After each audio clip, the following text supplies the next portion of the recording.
大家好，我名叫 Nikiko。 Konnichiwa, JR Silya des. Marhaba, Ana Brent Valdez. ¿Qué onda, mi gente? Aquí está de Bornea. Ano yun? Anong bansa yun? Mexico, pre. Yan! Mexico! Bueno! Papi! Papi! Hola! Hola! Hola! Chicas! Dora? Wala, pre. Ano na, bro? Grabe. Grabe, bro.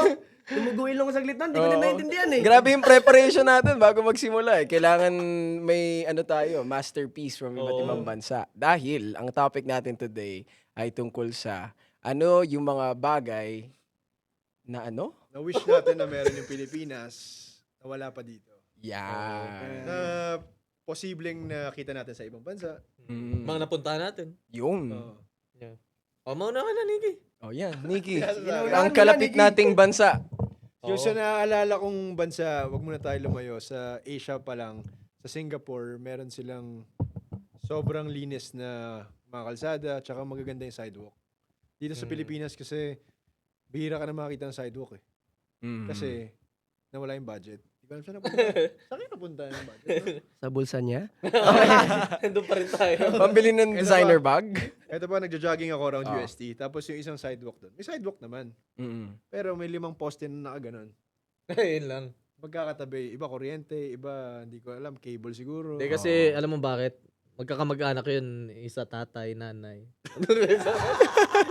Siyempre, kailangan sama-sama sila doon. Family, Sa isang no? poste. Kahit ikaw gusto mo kasama mo pamilya mo, di ba? Yan. Ayun ang Bukod explanation. sa magandang sidewalk tsaka yung malinis na paligid. Mm. Parang number 1 din yata si Singapore sa healthcare. Kasi yung mga tao dito sa Pilipinas na lumilipad eh. Yung mga nasa politics, hindi daw sila nagpapagamot. Habang may hearing Oo. ngayon. Oo. Di ba? Oo. May sakit bigla eh. Pero Sana nasa all. Singapore. So yun, maganda yung healthcare nila sa Singapore. At saka mga disiplinado rin mga tao doon. Oh, bawal nga mag-chewing gum eh. Bawal. Bawal. Kalsada, hinuhuli. And bawal din yung vape doon, di ba? Oo. Bawal. May designated ano lang sila. Pero ewan ko. Bro, takot sila sa batas. Takot Oo, sila. takot na takot. Sana ganun din dito, no? Yun lang. May pinapatamaan ba kayo? Parang napapansin. Iyan. Name drop. Name drop. Ayun lang naman yung sa akin. Sa Ayun. Singapore, maganda yung streets and healthcare. Sa akin naman, nung sa Japan, nung nagpunta ako doon, ang pinakagusto ko doon yung transportation nila. Oo. Kasi, Oo. kasi Mabilis doon. mabilis. Meron silang bullet train. Mm. Tapos yung mga train nila na underground, talagang on time. Kunyari, in 3 minutes, nandun na. Nandun na agad. Oo. At saka ito hindi law, pero yung respeto nila sa bawat isa. Bawat isa. Talagang Oo, gaganyan talagang yan. mga Japanese marespeto. At saka meron pa ako isang gusto doon na wala dito. Sino? Hindi. Hindi ba? Bawal sabihin. Pwede yan, pre. Sabihin mo na. Huwag na. Sige na. Baka ma-blurred daw kayo. Oo, sikat na sikat yan. Mga hentai. Oy, siya yun ha. Hindi ako. Mga hentai, ito yung anime na nagpapakita ng pagtatalik ng dalawang Ano yun? tao. Hindi, ano yun? Pero naka-blur. 'Di ba? Number 1 yung porn industry in Japan, I think.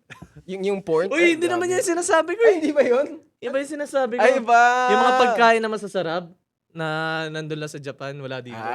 Tapos marami din mga vending machines doon eh. Ayun, Narinig ko, oo. oo. Everywhere you go, Very may convenient vending. yun kasi kapag kunyari nauhaw Kaya nga ka. pre, doon nagsimula yung 7-Eleven. Oh, weh. Doon ba Doon talaga? ba yun? Oo. Oo nga, search natin. Kala ko sa Tagaytay. Di ba Di ba sa La Union gagawa yun? ko ng 7-Eleven. Sa Tagaytay. Mali. May kape, Joke lang, ba? joke lang! Sa Japan nga yan, sa Japan nga yan. United States nagsimula pa lang yung 7-Eleven. Yan. Oh. Ano pa yung Sayang mga- ba? Sa ano? Ayaw. Sa, I think sa Dubai, yan, yung security doon. Kunwari, mag-speed ka lang, may matatanggap ka ng message kung magkano yung babayaran mong penalty. Alin, pag speed limit? Yung speed limit. Pero yung speed limit din, di ba nasa 300? Oo, yun naman din. Parang yung minimum nila is parang 100, 100 plus. Oo. Tapos kapag bumilis ka pa doon ka magkakatiket. Pero everything din doon, kunwari, let's say, magpaparegister ka ng business, ipaparegister mo yung rehistro ng car mo, sa phone lang, internet lang, few minutes, it's out. So sana ganun din kabilis yung registration process. So, ang dito galing din sa Pilipinas. Dubai, no? Yung mga pulis nila doon, yung mga sasakyan, mga sports car. Mismo, pre. Tayo kasi- dito, wala kasi dito, pre. Alam mo, nakita mo sa sakyan. Ano? Meron, nakatama raw na ngayon ng mga pulis natin. Wow! Tama raw, Ano yun, pre. kumakain ng Tama damo? Ha? Hindi. Hindi, sa totoo nga, may bago ngayon, mga tama Yung raw. tama raw. Ganda. Yun yung ano homage to from Toyota to the Philippines kasi nga tama raw yung ano natin, yung national Hindi, at least, di ba? animal. Ay, hindi ba Crocs? Hindi Crocs. Hindi Crocs. Hindi At Crocs. least, Hindi Crocs. Hindi, at least nakikita natin na nag-ano yung, may ginagawa yung gobyerno pa rin natin. Kahit- Yan. Saan bro? Ano? Magaganda yung sasakyan pero hindi sa government. Sa paglabas ng government. Okay. Mga Rolls Royce, ganon. Sa akin bro, sa Thailand. Yan! Ay, Thailand. Oo, Yung pre. Kasi sila yung largest exporter ng rice. Paano naman tayo dito sa Pinas? Di man dami natin mga farmers, di ba? Totoo rin. Oo. Tayo din, pare. Hindi. Bakit sa atin hindi? Sana, alam mo yun. Hindi, Ang problema pa magampanan nga yun. dyan, tayo pa yung nag-aangkat ng bigas. Bigas, Mula kaya sa nga. ibang bansa. Hindi, sana magkaroon ng gobyerno natin na yung food security sa mga magsasaka natin. Oo, Tsaka sana, mga sana. isda. Kasi sila yung talaga yung kailangan natin di ba? Oo. At saka kailangan ng Mismo. agrikultura natin Tsaka na... feeling ko underpaid sila. Para, Oo, Underpaid, underpaid do. pa, diba? Maraming naglalabas ng hinanaing tungkol dyan eh. Totoo, Parang May napanood daw isang docu na ganyan. Oo. Nakakaawa yung mga kababayan nating magsasaka at mangingisda. Kaya Kasi nga. Kasi parang sana, binibili sa kanila na napakababang halaga. Tapos pag nandito na sa city or sa atin na, Mahal na yung Mahal benta. na. mahal na. Mahal Oo. na. mahal na. Kaya nakakaawa, di ba? Sana mabigyan Kasi ng ano sila, tapos no? yung proseso pa nun, tayo napakaganda ng mga lupain natin. Oo, Pre, oo. pwedeng magtanim ng mga halaman at mga palay, di ba? Oo. Anong halaman yun? Tsaka, Yun. din, yun din, sana, ano din, Sabi mo na, Dave! Sabi mo na! mabigyan ng parang pagkakataon ng herbal medicine. Yan! Oh. Tama, sinulong na ni Senator Robin Padilla Kasi doon sa tayo Senate sa yung natural, about bro. sa- Natural, no? Mismo. Tsaka it's subjective eh. Kailangan lang talagang i-educate eh. Para Tama. maintindihan. Tama. Ah, Same goes with the mga alak, yes. tobacco products. Aha. So, kailangan lang regulated at standardized. Sila lang nag-uusap. Uy! Nagkakaintindihan Wow! dun sa... Wow! Nag-uusap pa rin. sila yung may gusto eh. Sila yung gusto eh. So yun, no? Sana. Ito na po, i-close up natin kay Dave yung panawagan sa sa gobyerno. Wow, ako talaga! Titingin ka dito, Dave. Titingin ka sa camera. Ako po'y Ayan. kumakatok Iso-zoom into dahan-dahan. Ah. Ayan. Sana po, of course, meron din kasi akong mga tropa. At, yun, parang, yun yung advocacy nila. And, ako din. And I do believe that in a natural ways, herbal medicine is, talaga, nakakatulong. At, of course, siya from the roots, nature. Mismo. And nagkaroon ng documentary si Atom Araulio about Yeah. marijuana also. And its medicinal effects. Kaya, kailangan lang natin ma-educate just like what you said. Kaya I agree with Medcan, you. tuloy lang, laban lang. Oo. Kasi, kuwari, let's say, merong feature si Atom Araulio, pre. May autism yung bata. Pero wala silang, ginawa na nila lahat. And then they tried, really, the CBD component of the marijuana. And then, nagamot siya. So, kaya lang, since it is illegal, it's heavily illegal here in the Philippines, parang sila din, pasok yung hirap na hirap silang kumuha ng ganon para lang magamot yung anak niya. Importante. Meron Diba? dito no? Ayan, kailangan ng mga halaman, no? Halaman. So, ako pre, yun nga, recently, nung nagpunta ako sa Finland, nakita ko na yung government nila, suportado yung mga mamamayan. Kuwari, equal kayong magpe-pay ng tax. Kapag ito lang yung level of income mo, ito yung tax na babayaran mo. The more na mas mayaman ka, the more na mas malaki yung kinikita mo, the more na mas malaki yung tax na babayaran So, mo. iba yung percentage. iba yung percentage nila from depende sa level of earnings mo. And then binibigyan nila ng chance yung lahat ng tao na gamitin yung resources ng government para magtayo ng sarili nilang business.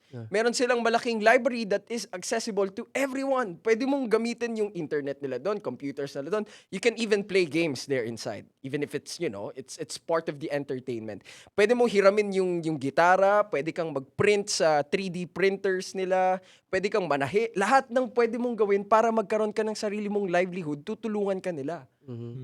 And, sana ma-apply din yun dito sa Pilipinas. With all the funds na meron naman tayo. Mismo, pre. Accessible sana. Mismo. Kasi ang kulang din dito sa Pilipinas is good governance. Good governance. Yes, sir. Agree. Totoo yan, good governance. Kasi, syempre, meron dapat tayong namumuno. Na matino. mahusay talaga. At mahusay, oo. Tsaka yung mga sumusunod sa pinaka namumuno, kailangan sumunod din.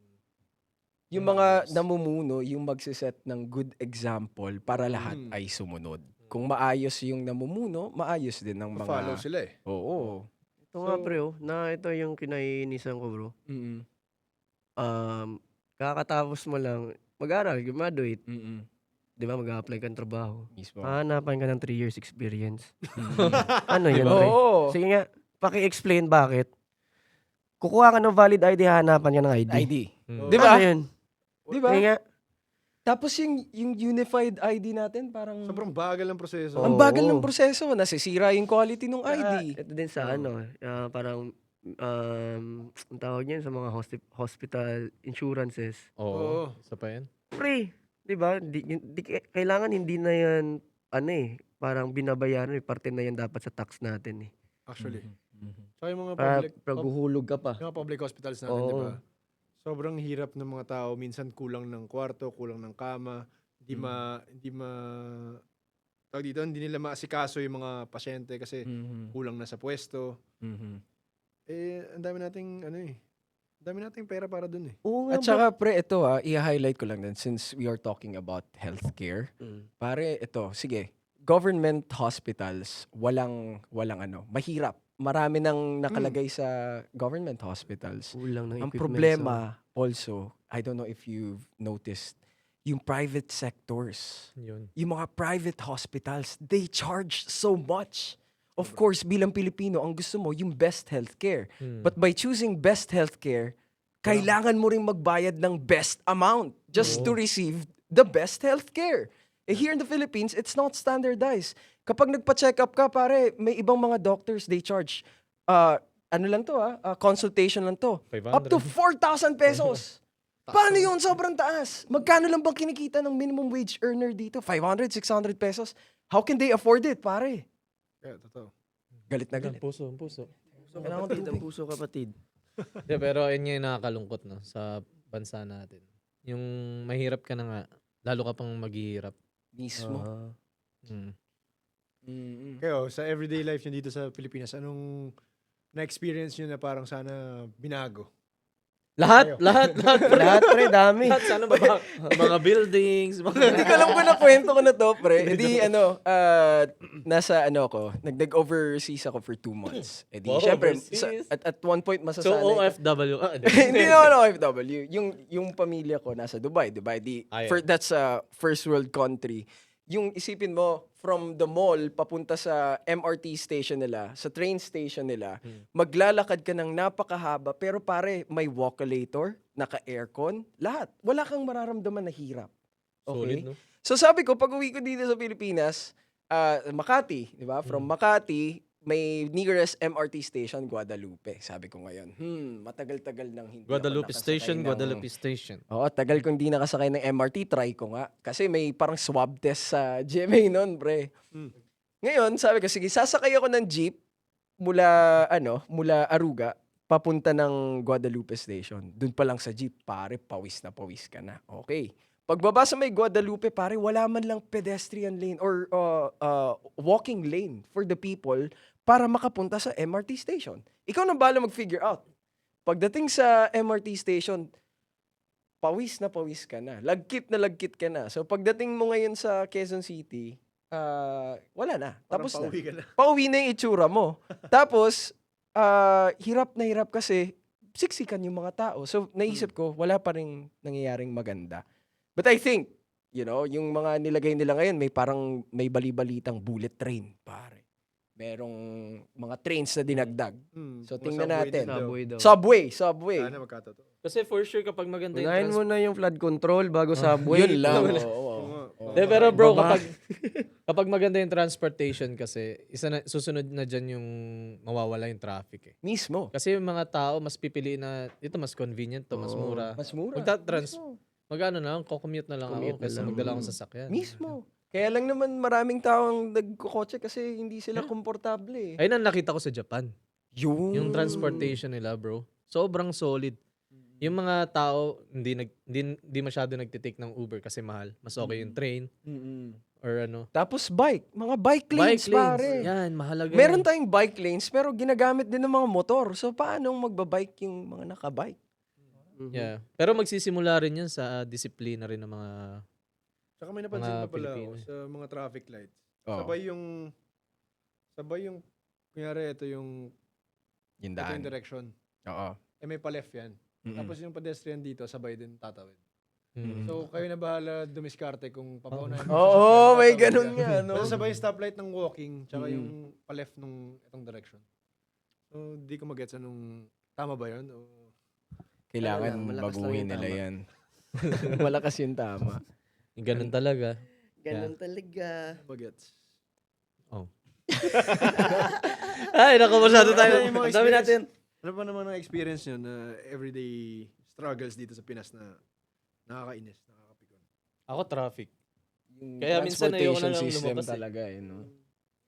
Hindi naman may iwasan yan. Yung healthcare system din. Healthcare talaga, bro. Kung may access. At saka yung education. Ayan. Kahit nasa public school ka na, napakarami mo pa rin daw babayaran. Diba? So, yung mga eskwelahan na hindi natapos dahil doon sa mga Mga contractors projects. na, Oo. yun, Totoo sayang. yun. Dapat solusyonan ng gobyerno talaga. Paano? Nasa bulsa nila. Ano ba? Hindi. Ano ba? At saka yung digitalization siguro ng lahat. Siguro if meron lang tayong, I think meron na rin namang initiative about it. It's just that kailangan lang i-develop pa ng more. Yeah. I think yung eGov PH na app, Mm. nandun na lahat eh. Nag-start siya sa NAIA, sa airports. Kailangan mo mag-register. And then I think as they progressed, may mga dinadagdag sila dong Yeah, ibang services that you can access through the app. Saka accessible na sana yung mga IDs mo doon sa eGov nga. Yes. Na sana mag-reflect agad. Kasi ang tagal ng proseso talaga eh. National ID, you have to wait ilang months, di ba? Yes. Para makuha mo lang yung... At saka yung physical. tap to pay pala. Yung gamit mo yung phone mo para magbayad sa lahat. So, that way, hindi ka na kailangan magdala pa ng wallet. Yeah, nagsimula naman na sila sa LRT, so Oo. that's a good one. Pero sana sa lahat din. Sa Para lahat, di ba? Yung digital may age ilalagay mo yung ito nga na-notice ko, parang 7-8 years ago, sa Dubai, nangyayari na yung lahat ng bangko mo, nakalagay na sa telepono. So, every time magbabayad ka, scan mo lang. Yeah. Eh di sabi ko, pwede kaya hindi ito sa Pilipinas? Pagdating ko sa Pilipinas, hindi pa pwede. Hindi pa siya nangyayari. Kahit Pero ako, yung pamilya ko na registered na yung banks nila inside the phone, nakakapagbayad sila dito sa Pilipinas. Tayo ang wala. tapos sa China naman, open na rin sila sa kamay nila pinambabayad nila. Oo! Biometrics. At saka facial recognition, di ba? Grabe. Gaganon mo lang. Parang yung worth mo makikita na sa pag-scan ng mukha In mo. time, bro, no? Movie na in time. Pero din doon lang sa, yung pinagbabayad nila, oras ng buhay nila. Oo, parang gano'n. Pero Ayun, sa yung credit nila standing mo, currencies, everything nasa mukha na. galing. Wait lang, may question naman. Ano naman yung mahal nyo dito sa Pilipinas na wala sa ibang bansa? Of course, yung bro. Dito siya. Yeah! Yes, yes, Sana yes. all. Dito siya. Sana all! Ano ba? Ano yung love nyo? Ha? Ano yung mga love nyo sa Pilipinas? Ako yung warmness ng mga tao. Yeah. Kung paano natin tanggapin ang ibang tao doon. Yung pagngiti natin kapag we are faced ng adversity and challenges. Yan. Kung gaano ka resilient yung mga Pilipino. Hindi, nakita ko rin yun sa ibang. Hindi, joke lang. So, Oo. hindi, totoo yan, totoo yan. Kasi tayong hiningiti-ngitian lang natin lahat eh, 'di ba? Kahit hirap na tayo, yung iba walang pangkain sa buong araw, paano saan sila kukuha ng pangkain? Pero makikita mo yung mga 'yan, gumingiti sila. And sabi nga nila, hindi ko na alam kung yung sasabihin ko. Siguro compare naman sa ibang bansa, mas mura pa rin yung mga ano dito, expenses. Pag kinompare mo talaga. Kasi bro, kung imamahal pa nila, ewan ko. Parang kawawa naman Grabe ng naman. sobra yun, pre. Oo, And nakakano. it's sad rin na nung nag-isip ka kung ano yung love mo sa Pilipinas, nandun ka sa tao eh. Wala ka dun sa mga infrastructure, sa mga Oo. establishment. Yung Mga tourist spots. mga system dito. Di ba nakakalungkot? Yung, wala. Yung love pala yung pinag-uusapan natin. Yeah. Ano pa mahal mo sa Pilipinas? Ano ba? Mga lugar. Yung entertainment natin. Di ba? Oh, yeah. Iba yung iba Entertainment. yung entertainment natin dito. Ang mga Pilipino ay mapagmahal, emotional. Yan. Ganun siya. At talentado, Pagmamahal pre. yung nangunguna sa atin eh. Kaya makikita rin sa kunwari sa sining natin sa music, karamihan talaga diyan love songs, di ba? Uh-huh. Love songs 'yan. Tungkol sa pagmamahal. In the the film and TV series, yun puro pagmamahalan. Ano pa ba? Wala na kayo masabi? Bakit? Wala na kayo masabi na gusto nyo dito sa bansa natin? Marami, bro. Siguro maganda na rin yung mga may nagsa-stand up ngayon na pinaglalaban yung Pilipinas sa gobyerno. Pero sana mabakapan lang talaga. Yun nga, nung lumabas nga yung mga concerns, diba, allegations about corruption, nakakatuwa na yung mga tao, makikita mo, nanonood ng Senate hearing, pinag-uusapan ng mga vendors, this and that. Ibig sabihin, nasa subconscious mind natin, and alam natin yung nangyayari. So, yun nga, marami din nagsasabi, o sige, puro kayo Senate hearing. Para lang tong teleserye. Anong susunod yung gawin? Dapat may managot. Yun yung sinasabi nila, pre.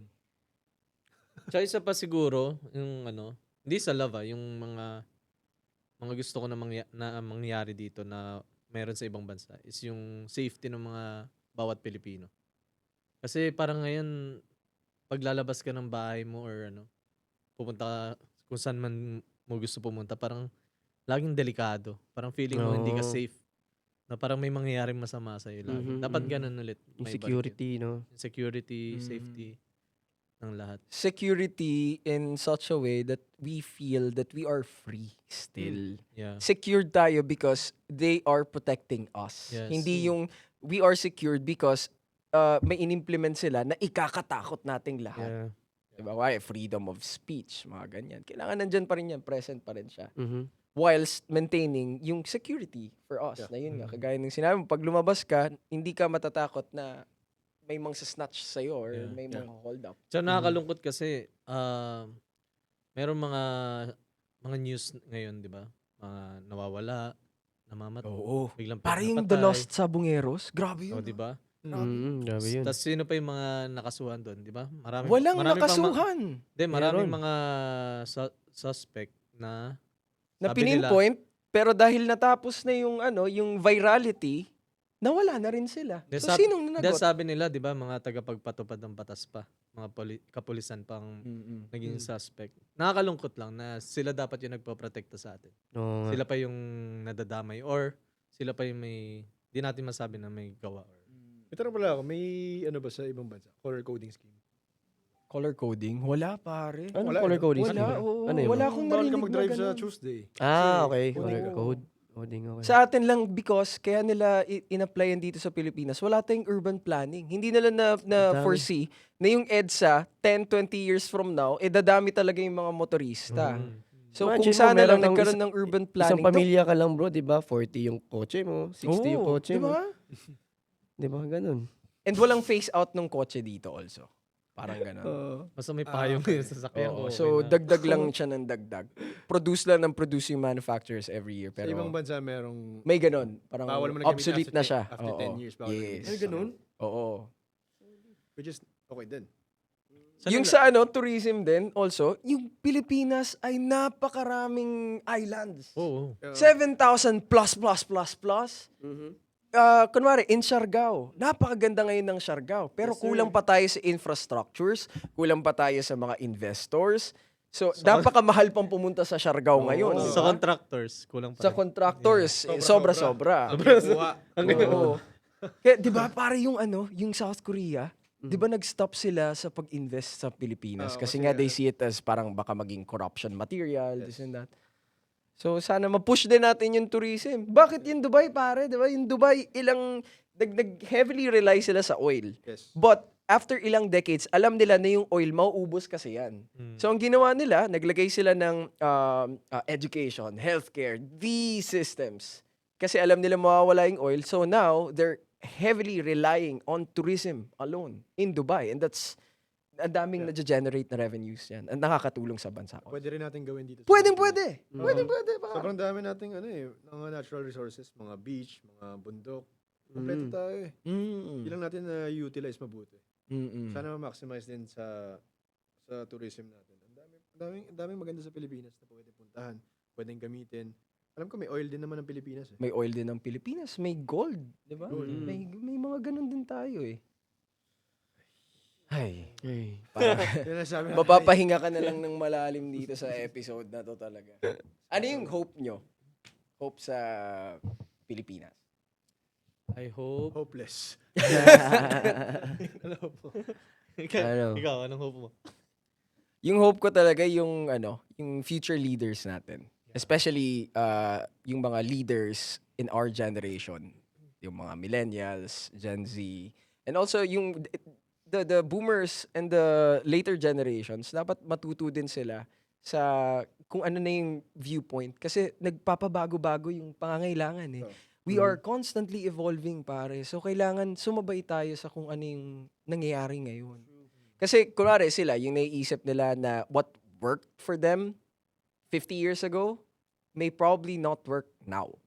So, yung mga nalalaman natin sa henerasyon natin ngayon, kailangan nila kailangan mabuksan yung mind nila doon para masayahay.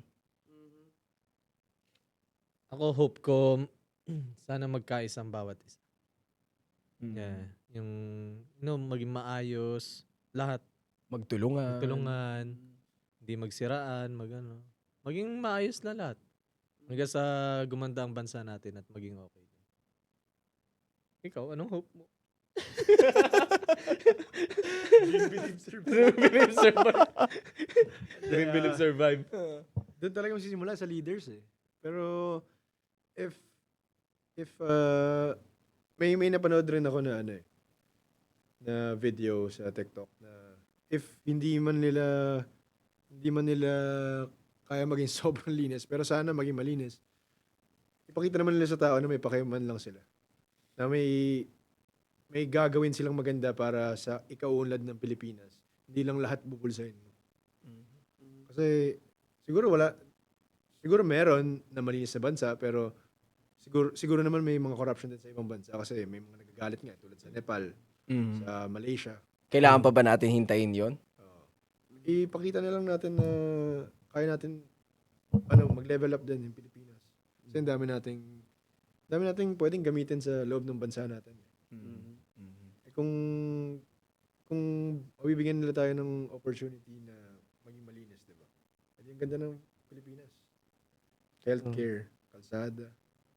Yun pa lang eh. Babae. Oo, magaganda ang mga Masyado Pilipino. kasi kayo seryoso. Kapag hinalo nga yung yung Totoo, diba? Filipina beauty, Oo. yung Philippine beauty grabe. sa ibang mga nationalities. Hindi lang babae, pati lalaki. Oo, ang gaganda ng mga Okay naman. kalalabasan. Sa akin bro, yun nga, good government system. Sana maayos. Tapos, at sa mga kapwa ko din Pinoy na, yun, huwag maging yung crab mentality at maging hipokrito. Na in a way na galangin din natin yung batas. Kasi yung iba din kasi inaabuso lang din, hindi din binibigyan ng parang value yung So, nasa atin pa rin yung mga mamamayan na galangin at tayo magki-kickstart nito. Yan. In our own little ways. Yes, Kunwari, sir. pag sinabing bawal mag-jaywalking, hindi, huwag kayo mag-jaywalking. Yes, sir. Diba? Ganun. Parang J-running lang. J-running. dahil na hindi sumusunod sa batas, ano? Kasi Totoo. sasabihin nila, Kasi hindi, iniisip, wala namang huli dyan. kasi iniisip Diba? din nila Yan, yan. kung yung nasa taas ay hindi sumusunod, ba't pa tayo susunod? Oo. Ba't tayo magbabayad ng tax kung napupunta naman sa wala? Mhm. Domino effect, ano? Sin- Tama na nga to. Sa sobrang pangit ng tag dito, yung mga available na trabaho dito sa Pilipinas, ang daming OFW na. Mismo. Uh-huh. Mismo. Daming nag-ibang bansa. Malay mo tayo, nasa ibang bansa na tayo. Malay mo. Kasi pinaghahanap na tayo dito sa Pilipinas. Pagkatapos dito, Pagkatapos itong podcast, wanted ang apat na Agoy. agawin. ang daming sinasabi. Dami sinasabi. Ano ba itong mga to? Sana ma-apply natin, sana ito yung ano natin, platform natin to share our sentimientos about Yes. these things. Sana po makarating ito sa kinaukulan. Hindi naman. Hindi, sana rin sa mga makakakita ng mga video natin. May matutunan din in a way. And ma-apply din yung mga, Yeah. yung pwede na lang gawin bilang individual. Yan. So, wag nyo na lang itag yung government. Para safe din kami. Oo. Pero dun sa, wala tayong kinalaman, di ba? Oo, silang dalawa lang. No? Hoy, grabe kayo. Ay, ano lang, nakikita lang natin yung ano, di ba? Pero So na yun, nga. maraming salamat po. Maraming salamat at narinig ko ang inyong mga hinanay. Yes, Ipapadala natin ito sa Malacanang. Sa next episode, may warrant na kayong... Patay! Agoy. Ayan, Okay, ito see you po, guys. Aha. ako po ang inyong Kuya Jan Z. At ako po si JR Cilia. Hindi ako Nepo Baby. Ako po si Dave Bornea 2.01. At ito Yan. ang Ano na, bro?